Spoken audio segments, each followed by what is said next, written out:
Hello everyone, स्वागत है आपका अपनी यूरेका क्लासेस के अंदर। पीछे की क्लासों में हम एंडोक्राइन ग्लैंड से रिलेटेड टॉपिक चल रहा था हमारा। उसमें हमने 3 एंडोक्राइन ग्लैंड के बारे में क्लासें ले ली है। पहली हमने हाइपोथैलेमस के बारे में देख लिया, दूसरा हमने पिट्यूटरी ग्लैंड के बारे में बातें कर ली और तीसरी हमने पीनियल बॉडी के बारे में बात कर ली। आज अपन ह्यूमन बॉडी की सबसे बड़ी या लार्जेस्ट एंडोक्राइन ग्लैंड के बारे में बात करेंगे और वो लार्जेस्ट एंडोक्राइन ग्लैंड है अपनी थायराइड ग्लैंड।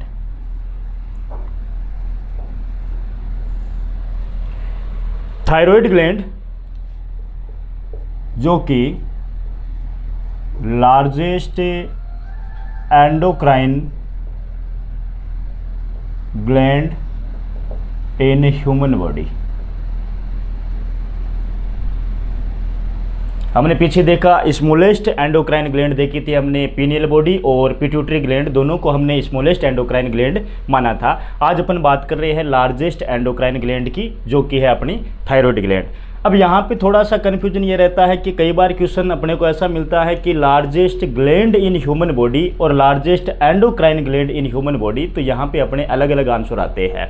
यदि क्वेश्चन अपने को मिले largest gland in human body, मानव शरीर की सबसे बड़ी ग्रंथि कौन सी है, तब अपना आंसर आएगा लिवर। लेकिन यहाँ पे अपन बात कर रहे हैं largest endocrine gland in human body, मानव शरीर की सबसे बड़ी अंतःस्रावी ग्रंथि कौन सी है, तब अपना आंसर आएगा थायराइड ग्लैंड। क्योंकि लिवर क्या है, लिवर एक्सोक्राइन ग्लैंड है और हम पढ़ रहे हैं यहाँ पे एंडोक्राइन ग्लैंड के बारे में।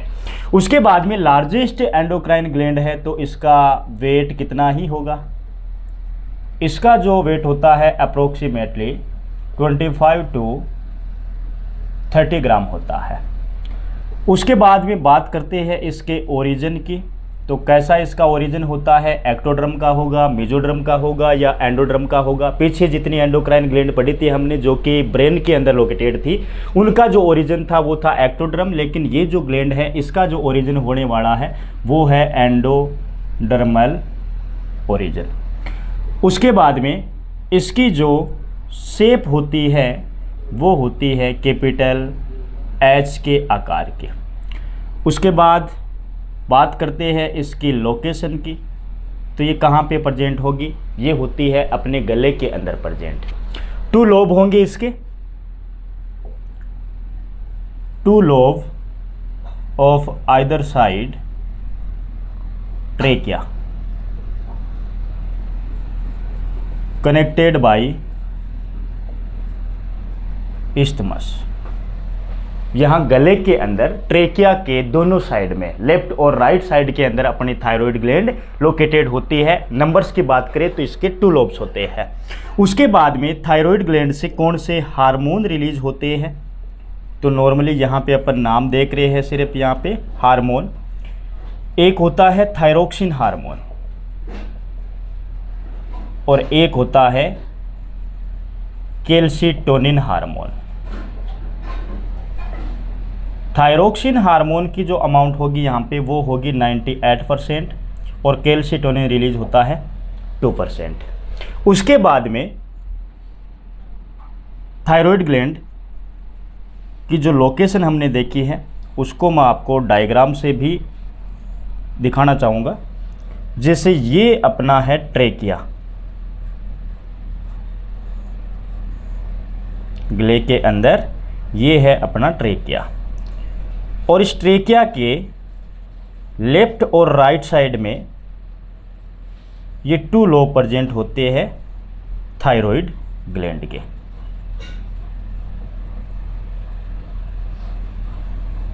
ये गले के अंदर ये वाला जो पोर्शन होता है ये अपना ट्रेकिया वाला पोर्शन है, और दोनों साइड के अंदर, लेफ्ट और राइट साइड के अंदर अपनी थायराइड ग्लैंड प्रेजेंट होती है। दोनों ही थायराइड ग्लैंड होती है, ये कनेक्ट रहती है एक टिश्यू से जिसको हम बोलते हैं इस्थमस। दोनों थायराइड ग्लैंड जिस टिश्यू से कनेक्ट होती है उसको हम बोलते हैं इस्थमस। ये वाला जो एरिया रहता है ये इस्थमस का है, ये वाला पोर्शन अपना ट्रेकिया का है, और दोनों की दोनों थायराइड ग्लैंड है। आगे अपन नेक्स्ट ग्लैंड देखेंगे पैराथायराइड ग्लैंड, तो इनकी बैक साइड के अंदर ही पैराथायराइड ग्लैंड होंगे जिसके 2 पेयर लोब होंगे, मतलब 4 पैराथायराइड ग्लैंड इनके पीछे की साइड में यहाँ पे मिलने वाले हैं अपने को। उसके बाद में थायराइड ग्लैंड के पास में 2 टाइप के टिश्यू होते हैं, या यूँ कहे 2 टाइप की सेल्स होती है। एक को बोलते हैं अपन फॉलिक्यूलर सेल्स, एक को बोलते हैं हम पैराफॉलिक्यूलर सेल्स। और पैराफॉलिक्यूलर सेल्स को ये हम जानते हैं सी सेल्स के नाम से। अब दोनों ही सेल से हार्मोन रिलीज होंगे। तो सबसे पहले हम बात करेंगे कि फॉलिक्यूलर सेल्स, थायराइड ग्लैंड की जो फॉलिक्यूलर सेल्स होती है उनसे कौन कौन से हार्मोन रिलीज होते हैं। तो इनसे फॉलिक्यूलर सेल से दो हार्मोन रिलीज होते हैं, एक को बोलते हैं T3, एक को बोलते हैं T4। T3 मतलब ट्राई आयोडो थायरोनिन, और T4 है तो इसको बोल देंगे टेट्रा आयोडो थायरोनिन। अब दोनों ही हार्मोन को बनाने के लिए अपने पास में होने चाहिए एक तो आयोडीन और एक अमाइनो एसिड जिसको हम बोलते हैं टायरोसिन अमाइनो एसिड। आयोडीन और टायरोसिन अमाइनो एसिड मिलकर के इन T3 और T4 हार्मोन का फॉर्मेशन कर रहे हैं। इसका मतलब अपने से पूछ लिया जाए कि T3 और T4 इनका जो केमिकल नेचर होगा वो कैसा होगा, तो ये टायरोसिन अमाइनो एसिड से मिलकर बना है, इसका मतलब इसका नेचर पेप्टाइड वाला नेचर होगा। अब यहाँ पे T3 और T4 इन दोनों हार्मोन में से थायरोक्सिन हार्मोन अपन किसको बोलते हैं, T4 वाले को ही हम क्या बोलते हैं, थायरोक्सिन हार्मोन बोलते हैं। अब यहाँ पे T4 की बॉडी के अंदर होती है अमाउंट ज़्यादा और T3 की होती है पोटेंसी ज़्यादा। तो बॉडी किसको सपोर्ट करेगी, यहाँ पे T3 को करेगी कि T4 को करेगी, दोनों के अंदर ही इंपॉर्टेंट पॉइंट आ रहे हैं। एक के पास में पोटेंसी ज़्यादा है, एक की अमाउंट ज़्यादा है। तो बॉडी क्या करती है, T4 को T3 के अंदर कन्वर्ट करती रहती है। T4 होता है वो T3 के अंदर ही कन्वर्ट होता रहता है। तो हमने देख लिया T3 हार्मोन को, T4 हार्मोन को, और ये बनते किससे, आयोडीन से और टायरोसिन अमाइनो एसिड से। मतलब इन हार्मोन को बनाने के लिए या यूं कहे थायरोक्सिन हार्मोन को बनाने के लिए अपने पास में आयोडीन होना चाहिए। यदि आयोडीन नहीं होगा तो T4 हार्मोन नहीं बनेगा, मतलब थायरोक्सिन हार्मोन नहीं बनेगा। और थायरोक्सिन हार्मोन नहीं बनेगा तो उससे एक डिजीज़ होती है सिंपल वाली गोइटर, जिसका अपन आगे डिस्कशन करने वाले हैं। यदि आयोडीन की डेफिशिएंसी हो गई तो सिंपल गोइटर डिजीज होती है, जिससे थायराइड ग्लैंड इनलार्ज हो जाती है, उसकी साइज बढ़ जाती है। उसके बाद में अपन बात करेंगे role of thyroxine hormone. Role of thyroxine hormone, thyroxine hormone के क्या इंपॉर्टेंट रोल होते हैं अपनी बॉडी के अंदर। सबसे पहली बात, थायरोक्सिन हार्मोन रेगुलेट करके रखता है मेटाबॉलिक एक्टिविटी को। बॉडी के अंदर जितनी भी मेटाबॉलिक एक्टिविटी होती है उनको कंट्रोल करने की जिम्मेदारी किसकी है, थायरोक्सिन हार्मोन की। उसके बाद में थायरोक्सिन हार्मोन रेगुलेट रखता है बीएमआर को। बीएमआर मतलब बेसल मेटाबॉलिक रेट को। उसके बाद में थायरोक्सिन हार्मोन रेगुलेट करता है अपने बॉडी टेम्परेचर को। थायरोक्सिन हार्मोन रेगुलेट करता है मेंस्ट्रुअल साइकिल को, मेंस्ट्रुअल साइकिल को। थायरोक्सिन हार्मोन की वजह से एक इम्पोर्टेंट प्रोसेस चलती है मेटामॉर्फोसिस। आरबीसी का जो फॉर्मेशन होता है उसको स्टिमुलेट करने की जिम्मेदारी भी थायरोक्सिन हार्मोन की होती है। तो थायरोक्सिन का पहला इंपॉर्टेंट रोल क्या है, रेगुलेट मेटाबॉलिक एक्टिविटी। मतलब बॉडी के अंदर lipid metabolism, carbohydrate metabolism, protein metabolism, जितनी भी मेटाबॉलिक एक्टिविटी होती है वो किसकी वजह से होती है, थायरोक्सिन हार्मोन की वजह से होती है। सेकंड हमने लिखा है regulate BMR, basal metabolic rate. अब ये बेसल मेटाबॉलिक रेट क्या होती है कि अपनी बॉडी के अंदर एक सेल के द्वारा O2 कंजप्शन करने की जो कैपेसिटी होती है 1 मिनट के अंदर, उसको हम क्या बोलते हैं, बेसल मेटाबॉलिक रेट बोलते हैं। अब यहाँ बेसल मेटाबॉलिक रेट से इक्वेशन बनता है कि कौन से एनिमल्स की बीएमआर है वो ज़्यादा होती है, कौन से एनिमल की बीएमआर है वो कम होती है। तो यदि बीएमआर ज़्यादा है इसका मतलब एनिमल की साइज है वो कम होती है, और यदि बीएमआर कम है इसका मतलब एनिमल की साइज लार्ज होती है। तो क्या समझ में आया यहाँ पे? जितनी ज़्यादा एनिमल की साइज होगी उतनी ही कम उसकी बेसल मेटाबॉलिक रेट होगी। जितनी ज़्यादा एनिमल की साइज कम होगी उतनी ही ज़्यादा उसकी बेसल मेटाबॉलिक रेट होगी। मतलब बीएमआर ज़्यादा साइज कम, बीएमआर कम साइज ज़्यादा। उसके बाद में रेगुलेट बॉडी टेम्परेचर, अपने बॉडी का जो टेम्परेचर है वो भी थायरोक्सिन हार्मोन की वजह से मेंटेन रहता है। रेगुलेट मेंस्ट्रुअल साइकिल भी थायरोक्सिन हार्मोन की वजह से इफेक्ट होता है। और मेटामॉर्फोसिस, अब ये मेटामॉर्फोसिस क्या होता है? मेटामॉर्फोसिस होता है कि लार्वा फॉर्म यदि अडल्ट के अंदर कन्वर्ट हो रही है उस प्रोसेस को हम क्या बोलते हैं? मेटामॉर्फोसिस बोलते हैं। जैसे फ्रॉग की लार्वा है उसको हम बोल रहे हैं टेडपोल, ये उसकी लार्वा है, और जब ये अडल्ट बनता है तभी इसी टेडपोल को हम क्या नाम देने लग जाते हैं? फ्रॉग नाम देते हैं। मतलब टेडपोल का फ्रॉग में कन्वर्ट होना या लार्वा का अडल्ट में कन्वर्ट होना, उस प्रोसेस को हम क्या बोलते हैं? मेटामॉर्फोसिस। और इस प्रोसेस को कंप्लीट करवाने में थायरोक्सिन हार्मोन का बहुत ही इंपॉर्टेंट रोल होता है। तो हमने यहाँ पे देख लिया है कि थायरोक्सिन हार्मोन का इंपॉर्टेंट रोल क्या होता है। अब अपन बात करेंगे कि बॉडी के अंदर यदि थायरोक्सिन की अमाउंट ज़्यादा हो जाए तो कौन सी डिजीज़ होगी, और यदि बॉडी के अंदर थायरोक्सिन की अमाउंट कम हो जाए तो कौन सी डिजीज़ होने वाली है, ये अपन डिस्कशन करेंगे। तो सबसे पहले अपन बात करेंगे यदि थायरोक्सिन की अमाउंट ज़्यादा हो गई तो कौन कौन से डिजीज़ अपने को देखने को मिलेगा। उसके बाद में अपन पढ़ेंगे थायरोक्सिन की अमाउंट यदि कम हो गई तो बॉडी के अंदर कौन कौन से डिजीज़ देखने को मिलेंगे। तो थायरोक्सिन हार्मोन, इनकी अमाउंट कम है तो क्या होगा, और ज़्यादा है तो क्या होगा। तो पहले एक टर्म आती है हाइपोथायरॉयडिज्म और एक टर्म आती है हाइपरथायरॉयडिज्म। हाइपरथायरॉयडिज्म पहले जो क्वेश्चन बनते थे डायरेक्ट बनते थे कि थायरोक्सिन कम है तो अपने को समझ में आ जाता था कि हाँ थायरोक्सिन कम है तो ये डिजीज़ होगी, थायरोक्सिन ज़्यादा है तो ये डिजीज़ होगी। लेकिन अब हाइपोथायरॉयडिज्म, तो पहले इसको समझना पड़ेगा कि इसमें थायरोक्सिन कम है कि ज़्यादा होता है। तो हाइपो का मतलब होता है ज़्यादा अमाउंट वाले, तो इसका मतलब यहाँ पे क्या है, थायरोक्सिन की अमाउंट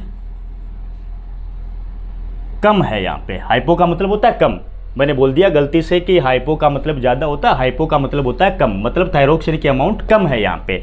और हाइपर का मतलब होता है ज़्यादा, मतलब थायरोक्सिन की अमाउंट यहाँ पे ज़्यादा है। अब अपन इनके इफेक्ट देखेंगे कि थायरोक्सिन कम हुआ तो कौन सी डिजीज़ है, थायरोक्सिन ज़्यादा हुआ तो कौन सी डिजीज़ है। तो सबसे पहले हम बात करते हैं यदि थायरोक्सिन की कमी है तो कौन से डिजीज़ होने वाले हैं। थायरोक्सिन हार्मोन की कमी हो जाए तो पहले जो डिसऑर्डर होती है अपनी उसको हम बोलते हैं क्रिटिनिज्म, और ये क्रिटिनिज्म होती है चिल्ड्रन के अंदर, बच्चों के अंदर, छोटे बच्चों के अंदर। उसके बाद में अब जितनी भी डिजीज़ लिखेंगे वो वाली होगी अडल्ट के अंदर। तो अडल्ट के अंदर कौन कौन सी होगी, मिक्सोडेमा, इसी को हम बोलते हैं गर्ल्स डिजीज। उसके बाद में गोइटर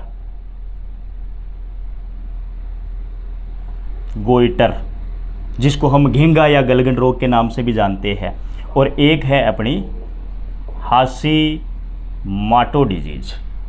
तो ये तो थायरोक्सिन की कमी हो रही है तब है। यदि थायरोक्सिन की अमाउंट बॉडी के अंदर ज़्यादा है तो कौन सी डिजीज होगी, ग्रेव डिजीज। और एक होती है अपनी एक्सोप्थेलेमा।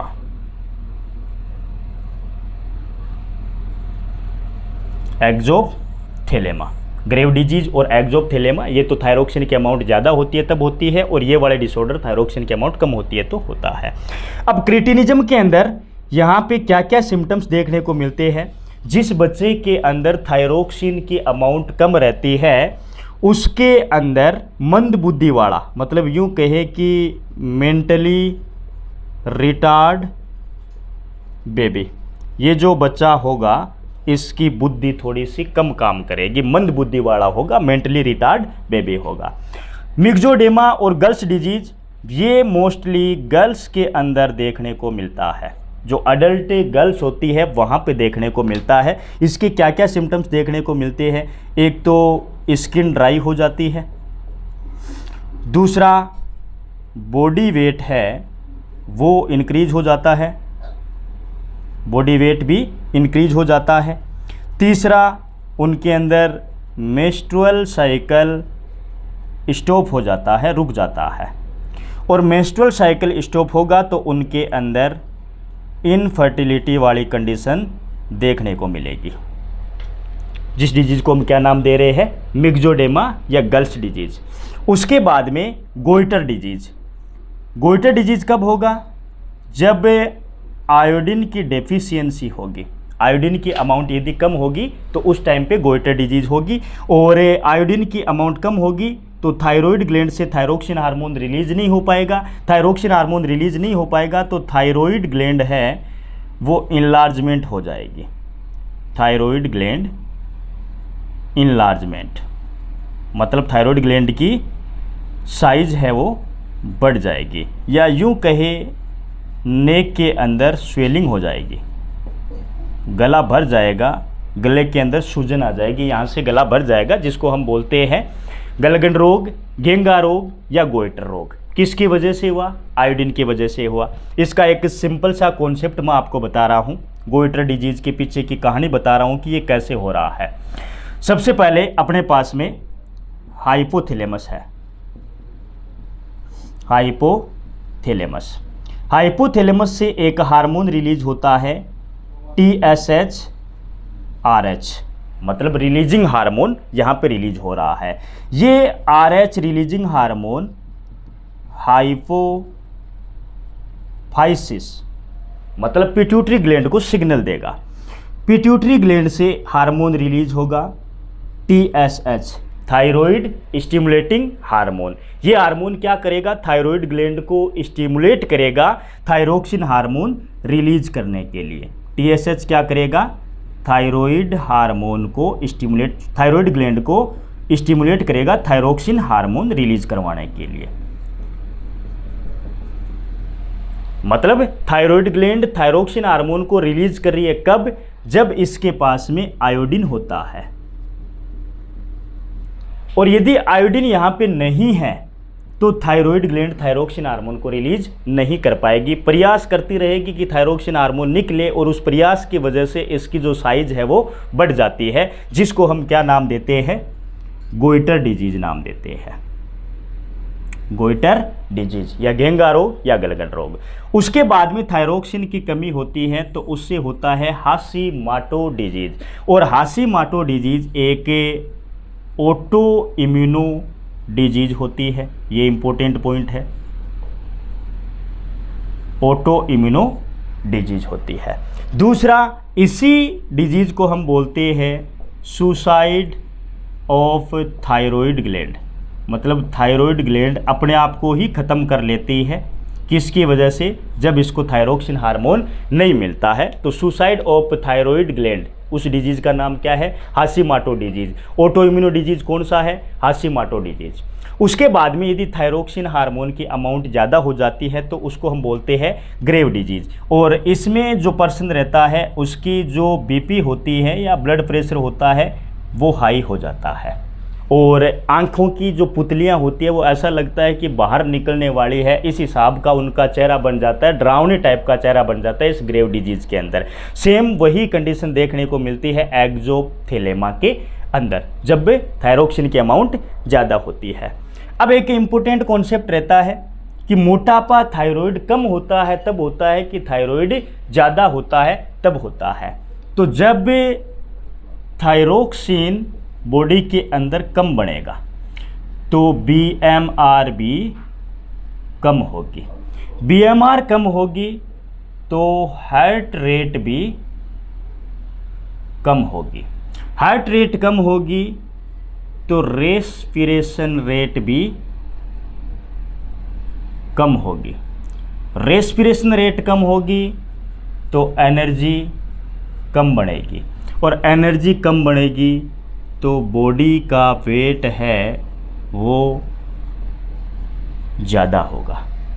मतलब बॉडी का वेट थायराइड ग्लैंड या थायरोक्सिन हार्मोन के कम होने की वजह से होता है कि ज़्यादा होने की वजह से होता है। तो हमने यहाँ पे देखा है कि थायरोक्सिन के अमाउंट यदि कम है तब बॉडी का वेट ज़्यादा है। यदि यहाँ पे मैं थायरोक्सिन की अमाउंट ज़्यादा कर दूँ तो यहाँ पे बेसल मेटाबॉलिक रेट भी बढ़ेगी, हार्ट रेट भी बढ़ने वाली है, रेस्पिरेशन रेट भी बढ़ने वाली है और एनर्जी भी बढ़ने वाली है, जिससे बॉडी का वेट कम होने वाला है। तो पहले अपन इस कॉन्सेप्ट को देख लेंगे तो उसका अपोजिट कर देंगे कि थायरोक्सिन कम है तो ये वाला काम हो रहा है, यदि थायरोक्सिन ज़्यादा हो गया तो अपना ये काम हो रहा है। उसके बाद में ये तो बात की थी हमने फॉलिकुलर सेल से रिलीज होने वाले हार्मोन के बारे में। एक सेल और बच गई थी अपनी पेरा फॉलिकुलर सेल, पेरा फॉलिकुलर सेल्स, या जिसको बोलते हैं अपन सी सेल्स। इस सी सेल से एक हार्मोन रिलीज होता है पेप्टाइड नेचर का, जिसको हम बोलते हैं थायरोकैल्सीटोनिन, थायरोकैल्सीटोनिन, शॉर्ट में इसको बोल सकते हैं TCT। अब थायरोकैल्सीटोनिन क्या करता है, एक पैराथायरॉयड ग्लैंड से हार्मोन रिलीज होता है, उसको हम बोलते हैं पैराथायरॉयड हार्मोन PTH, और इसको हम बोल रहे हैं थायरोकैल्सीटोनिन हार्मोन TCT। अब ये TCT होता है, ये बिल्कुल PTH का एंटागोनिस्ट वर्क करता है। PTH का TCT क्या करता है, ब्लड के अंदर कैल्शियम की अमाउंट को डिक्रीज करता है, और PTH क्या करता है, ब्लड की अमाउंट को, ब्लड में कैल्शियम की अमाउंट को इंक्रीज करवाता है। मतलब पैराथायरॉयड ग्लैंड से जो हार्मोन रिलीज होता है PTH वाला पैराथायरॉयड हार्मोन, ये ब्लड के अंदर कैल्शियम की अमाउंट को इंक्रीज कर रहा है। उसके अपोजिट TCT थायरोकैल्सीटोनिन हार्मोन होता है, वो क्या काम कर रहा है, ब्लड के अंदर कैल्शियम की अमाउंट को डिक्रीज कर रहा है। तो आपस में ये एंटागोनिल फंक्शन कर रहे हैं। TCT के अपोजिट काम करेगा PTH, PTH के अपोजिट काम करेगा TCT। TCT अपनी थायराइड ग्लैंड्स की पेरा फॉलिकुलर सेल या सी सेल से रिलीज होता है, और PTH पैराथायरॉयड ग्लैंड से रिलीज होने वाला हार्मोन होता है। उसके बाद में अपन बात करेंगे parathyroid gland, thymus gland, pancreas के बारे में, एड्रिनल ग्लैंड के बारे में, टेस्टिस और ओवेरी के बारे में। आज की क्लास को हम यहीं पे विराम देते हैं। Thank you so much.